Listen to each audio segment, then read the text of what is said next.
अस्सलामुअलैकुम दोस्तों, welcome back to our channel find Urdu. आज हम एक ख़ास अंग्रेज़ी लफ्ज़ सडनली का मतलब समझेंगे।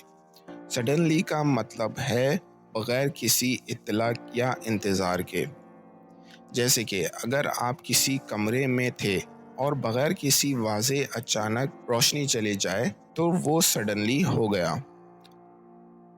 सोचिए, आप एक किताब पढ़ रहे हैं और अचानक बिजली चमक गई।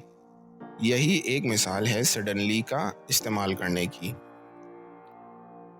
She suddenly realized she was lost. उसे अचानक एहसास हुआ कि वो गुम हो गई है। इस जुमले में सडनली का इस्तेमाल हुआ है जब किसी चीज़ का फ़ौरन पता चलता है बिना किसी इत्तला या तैयारी के। तो दोस्तों, ये था सडनली लफ्ज़ का मतलब। उम्मीद है अब आपको समझ में आ गया होगा। मिलते हैं नेक्स्ट वीडियो में। शुक्रिया।